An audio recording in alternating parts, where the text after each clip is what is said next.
사랑하는 빠르장로교회 성도 여러분, 코로나19 바이러스로 인하여 예배당에 모여서 금요 기도회를 하지 못한 지 한 달여 시간이 되어 갑니다. 아무래도 이 바이러스 문제가 쉽게 해결될 것 같지 않아서 계속해서 금요 기도회를 쉴 수는 없어 이렇게 영상으로라도 성도님들을 뵙고 또 함께 각자의 자리에서 가정에서 기도하는 시간을 갖는 것이 중요하다고 생각하게 되었습니다. 그래서 매주 저희가 이전에 요한계시록 본문을 가지고 말씀을 금요일마다 나눴던 것처럼 영상을 통해서 매주 금요일마다 요한계시록 말씀을 나누고 기도하기를 원합니다. 오래되었기 때문에 요한계시록 말씀이 잘 기억이 안 나실 수도 있으실 텐데 간략하게 한번 요약을 좀 해봐야 되겠습니다. 요한계시록 말씀은 시간적 구조로 되어 있다기보다 반복해서 말씀들이 나오고 있다, 이렇게 이해를 해야 된다고 말씀을 드렸고요. 그리고 요한계시록 나오는 숫자는 문자적으로 해석하면 안 되고 상징적으로 해석해야 한다.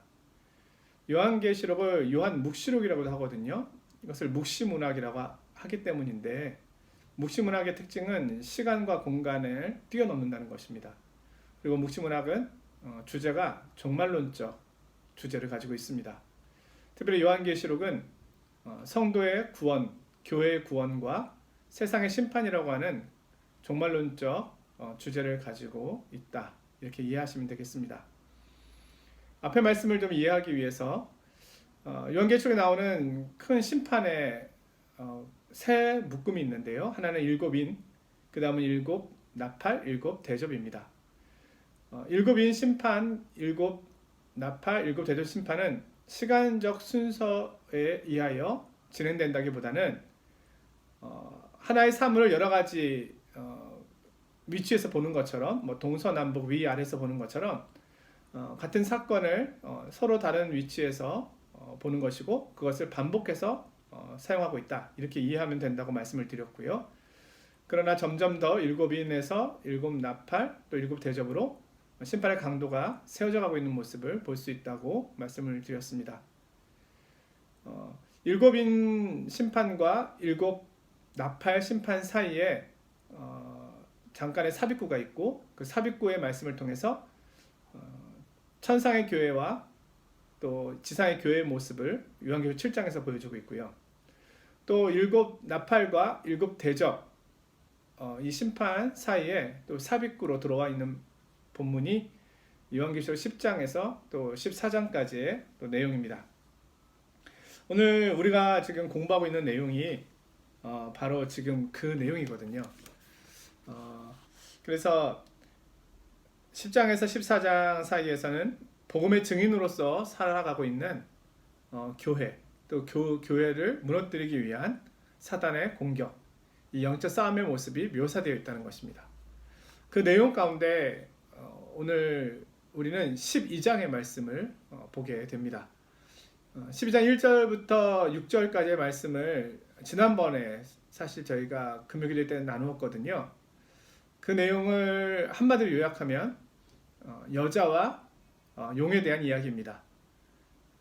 아들을 낳으려고 하는 그 여자를 공격하는 용, 거기서 아들은 예수 그리스도를 의미하고 여자는 예수 그리스도를 잉태하여 해산하는 교회를 의미한다고 말씀을 나누었습니다.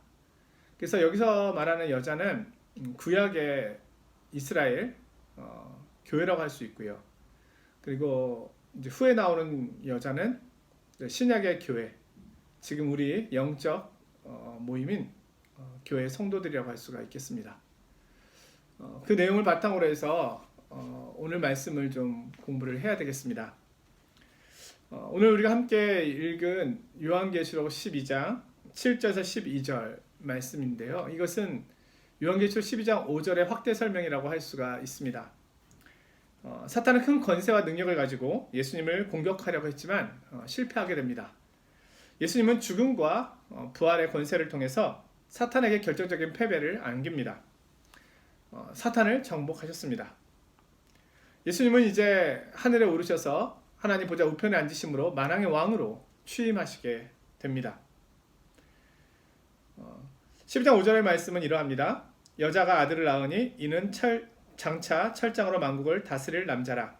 그 아이를 하나님 앞과 그 보좌 앞으로 올려가더라.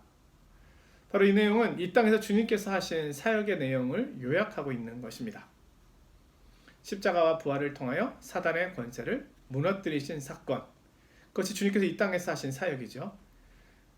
그런데 이제 오늘 우리가 읽은 본문 12장 7절에서 12절은 우리의 시선을 이제 하늘로 옮깁니다. 주님께서 이 땅에서 그 사역을 하고 계셨을 때 과연 하늘에서는 어떤 일이 있었는가를 보여주는 것이죠. 이 동시적인 사건을 서로 다른 공간에서 보여주는 것이라고 이해하시면 되겠습니다. 오늘 본문에서는 세 가지 말씀을 보려고 하는데요. 결론적으로는 사탄이 예수 그리스도 십자가를 통하여 패배하였다는 것이고 그 내용이 하늘에서 어떻게 전개되었는가 하는 겁니다. 오늘 12장 7절에 이 땅에서의 주님의 사역은 하늘에서 미가엘 천사와 사탄 사이의 전쟁에 큰 영향을 주었다고 말씀하고 있습니다. 하늘에 전쟁이 있으니 미가엘과 그의 사자들이 용과 더불어 싸울세 용과 그의 사자들도 싸우나. 미가엘과 미가엘의 사자들이 용과 용의 사자들과 더불어 전쟁을 치르고 있습니다. 여기서 미가엘은 천사장이고 미가엘의 사자들은 미가엘을 따르고 있는 선한 천사들을 의미합니다. 그리고 용은 사탄을 의미하며 용의 사자들은 용과 함께 타락한 악한 천사들을 의미합니다. 그런데 미가엘이 사탄을 이깁니다. 사탄과 사탄의 부하들은 하늘의 전쟁에서 패배하고 그로 인해서 하늘에서 쫓겨나게 되었다는 이야기를 들려주고 있습니다. 12장 8절에서 9절입니다. 이기지 못하여 다시 하늘에서 그들이 있을 곳을 얻지 못한지라 큰 용이 내쫓기니 옛뱀 곧 마귀라고도 하고 사탄이라고도 하며 온 천하를 꿰는 자라. 그가 땅으로 내쫓기니 그의 사자들도 그와 함께 내쫓기니라. 자, 사탄이 하늘에서 쫓겨서 땅으로 오게 되는데요. 사탄이 패배하여 쫓겨난 때가 시점으로 보면 언제일까요? 이는 예수님의 탄생, 그리고 죽음, 또 부활, 그리고 승천의 때라고 이야기할 수 있습니다. 그로 인하여 사탄은 완전한 패배를 한 것입니다. 예수님의 초림으로 인하여 패배한 사탄은 예수님의 재림 때 완전한 불못에 들어가게 됩니다. 그때가 바로 최후의 멸망입니다. 예수님의 탄생과 승천으로 하나님 나라의 승리, 그것이 사탄이 하늘에서 땅으로 쫓겨난 것으로 이렇게 묘사되어 있습니다.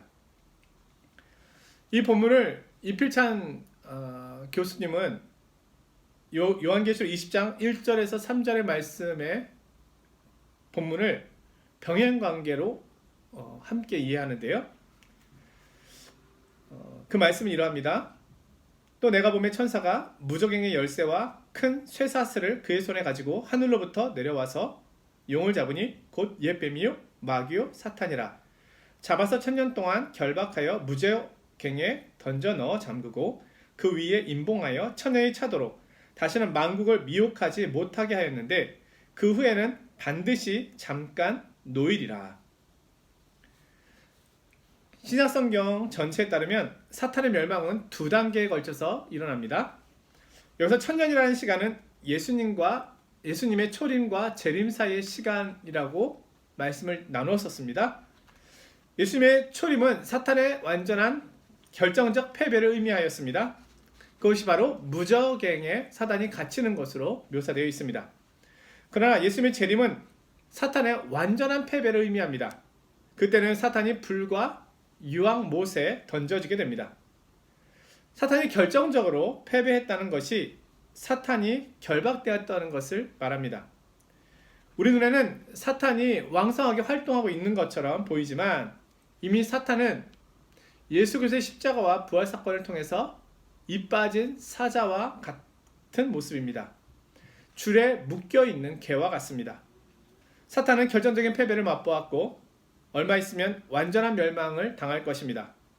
사탄은 지금 시한부 활동을 하고 있는 것입니다.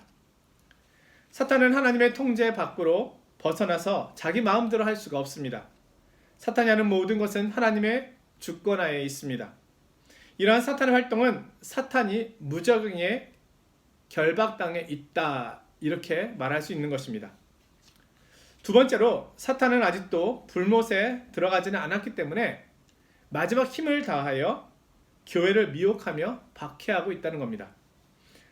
따라서 사탄의 활동을 과소평가해서는 안 됩니다. 사탄과 그의 일당은 패잔병이기는 하지만 아직도 충분히 위협적입니다. 12절에 말씀합니다. 그러므로 하늘과 그 가운데 거하는 자들은 즐거워하라. 그러나 땅과 바다는 화 있을진저. 이는 마귀가 자기의 때가 얼마 남지 않은 줄 알므로 크게 분내어 너희에게 내려갔음이라 하더라. 예수님의 십자가 사건과 부활은 하나님 나라와 사탄의 나라 사이의 영적 전쟁의 결정적인 전환점이 되었습니다. 우리는 이런 사실을 공관복음에 나타난 예수님의 귀신 축출 사건을 통해 더 분명하게 알 수가 있습니다. 예수님께서는 공생을 시작하시면서 성령님께 이끌려 광야로 나가셨습니다. 그곳에서 40일 동안 금식하시고 사탄의 시험을 물리치십니다. 또한 공생의 기간을 통하여 주님께서는 사단을 계속해서 쫓아내시고 물리치십니다. 주님은 자신이 귀신을 쫓아내시는 사역을 통하여 이렇게 말씀하십니다. 그러나 내가 하나님의 성령을 힘입어 귀신을 쫓아내는 것이면 하나님의 나라가 이미 너희에게 임하였느니라. 요한일서 3장 8절에서는 말씀합니다. 죄를 짓는 자는 마귀에게 속하나니 마귀는 처음부터 범죄함이라. 하나님의 아들이 나타나신 것은 마귀의 일을 멸하려 하심이라.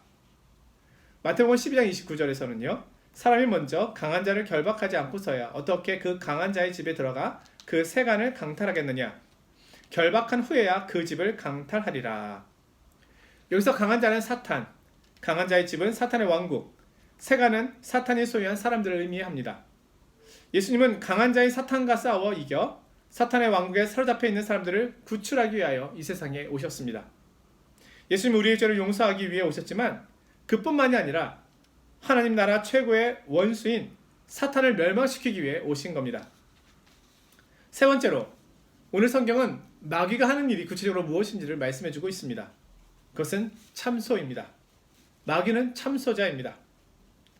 우리 하나님 앞에서 밤낮 참소하던 자, 그는 쉬지 않고 인간의 죄를 하나님 앞에 고발하는 일을 하고 있습니다. 사탄은 욥기서에서 보듯이 성도를 하나님께 고발합니다. 그래서 학자들은 마귀가 원래 하늘에서 순찰병의 역할을 했었을 것이다 라고 말하기도 합니다. 그가 타락하면서 인간들을 하나님 앞에 고발하는 역할을 하는 것이죠. 그러나 예수 그리스도의 피로 인하여 우리의 모든 죄가 사함받음으로 우리가 이 참소로부터 자유케 된 것입니다. 11절에 말씀합니다. 또 우리 형제들이 어린 양의 피와 자기들이 증언하는 말씀으로써 그를 이겼으니 그들은 죽기까지 자기들의 생명을 아끼지 아니하였도다. 우리는 예수 그리스도의 피로 인하여 사탄의 참소로부터 자유케 되었습니다. 그리스도의 피의 권세로 우리는 죄를 대적할 수 있게 되었습니다. 사랑하는 성도 여러분, 마귀는 패했습니다. 그는 결박된 채 있습니다. 우리는 어린 양의 피로 승리하였습니다. 그러나 아직 싸움은 끝나지 않았습니다. 그는 끝까지 할 수 있는 한 교회와 성도들을 넘어뜨리기 위하여 쉼없이 일하고 있습니다. 우리가 어린 양의 피를 날마다 의지하지 않는다면 우리는 그 참소에 언제든지 넘어가게 될 것입니다.